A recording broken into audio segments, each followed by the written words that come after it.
Hi guys, welcome back to my channel. I'm Juliana. This video is all about how to make people feel more comfortable around you. I feel like I've had a lot of personal experience with this. From the time between high school and college, I've become basically two different people. In other words, I went from being very quiet to fiercely social, and I've basically become that extrovert that adopts introverted friends. So during this shift, I've kind of unintentionally tested out what makes other people feel most comfortable around you. And I think the best compliments I've ever gotten is when people say that they feel comfortable and safe around me. But yeah, if you're new to my channel, I normally make a lot of fashion and beauty content, but I think your inner character matters just as much if you're trying to become a really confident and charismatic person. By the way, small disclaimer, my aim in this video is not to try and make you into this master manipulator. Even if we do try and change ourselves for the purpose of making others like us, our true nature does tend to come out in one way or another. And please make no mistake, this video is not intended to try and make you smaller so that you can fit into other people's expectations or view of the world. But I think becoming more considerate and compassionate for others can really help grow our social connections, which, oh my god, being socially proactive, especially as an adult, and especially in a big city, really helps. But in general, it's also a really great way to learn things about ourselves. And almost most importantly, it can really elevate both our professional and personal relationships. When others feel safe around you, I feel like a lot of doors open up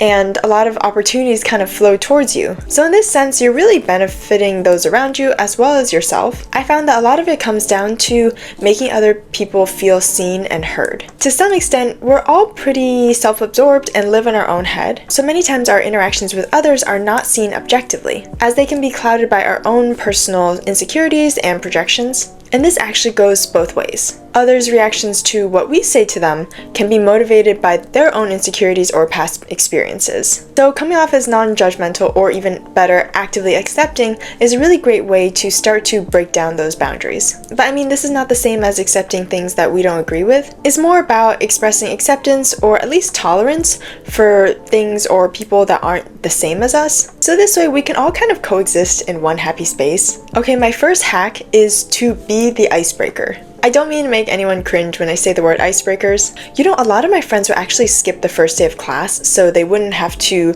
go through the painful experience of classroom icebreakers. But it really doesn't have to be painful. I think a really easy way to do this is to just compliment others. A positive comment about someone's performance or their outfit or even their smile can really benefit and bring positive energy to both of you. However, I will add that you should only compliment someone in the appropriate setting. You definitely don't want to compliment someone about something too personal before you actually get to know them. It's also really important to gauge whether the other person enjoys flattery or if they find it suspicious or feel like you might have ulterior motives. And this kind of goes back to that notion that everyone may perceive the same thing differently. Some people's love language is words of affirmation, so they will feel validated and important with a constant flow of compliments. But others may see compliments as a superficial attempt at flattery. But I think the easiest way to kind of figure out which one they are is just to test it out and try it out once. If they light up and smile, you'll know that they like compliments. If they're polite but dismissive, then you'll know that doesn't really do much for how comfortable they feel around you. My next tip relates a lot to social mirroring, and it is to adjust your communication style and body language to match theirs. There's so many ways to go about this. This can be by mirroring their body language or just having an open stance in general.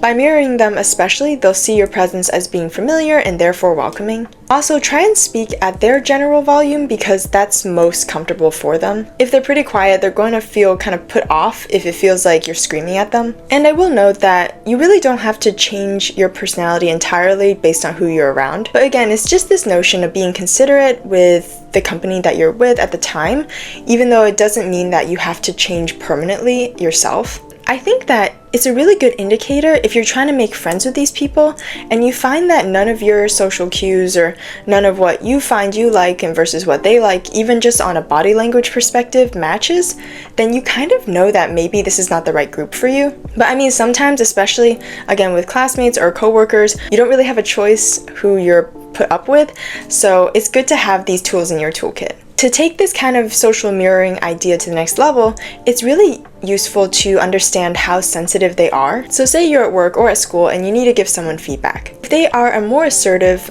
direct type, they'll appreciate it more if you just give it to them straight. But if they're really shy and you can kind of tell that they tie their identity a lot to their work, you may consider adding positive comments throughout your feedback, and this is what will allow them to actually hear what you're saying and hear your constructive feedback rather than just writing off all of your comments as being hurtful rejection. So in these two scenarios, you're giving equally valuable input in terms of your constructive feedback, but they're just framed in a way that each party is most receptive to. Okay, something that I think always works is to present with a generally positive attitude. I know not everyone is giddy or shrill, and I'm not even really advocating for that. But if you want to be charismatic by presenting with a really positive attitude that can convey leadership and a more welcoming presence, even just smiling or having a pleasant expression will really go such a long way in terms of how comfortable others might feel around you. And again, you shouldn't really sacrifice your general nature. So if you're just naturally not very bubbly or super outgoing, that's totally fine and you don't have to be slap happy. But yeah, just seeming pleasant and happy can really go a long way. Probably the single most important thing that I've learned is to be a more active listener. I remember reading that you want to listen to remember. I think a lot of people just want to feel heard,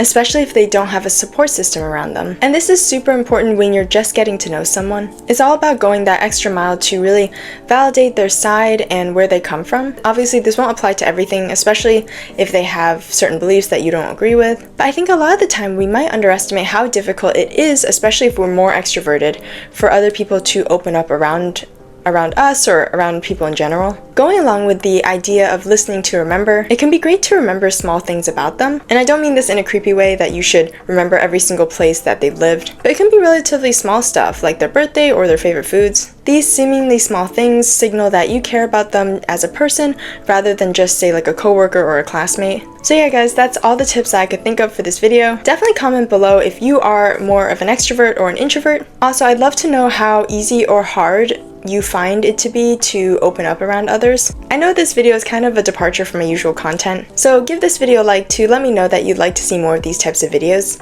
Make sure to follow me on my Instagram and TikTok, especially if you're into fashion and beauty content. I do a lot of that as well as outfit inspo on there. And yeah, I'd love for you to subscribe and join the family. Yeah, I'll see you guys in my next video. Bye guys!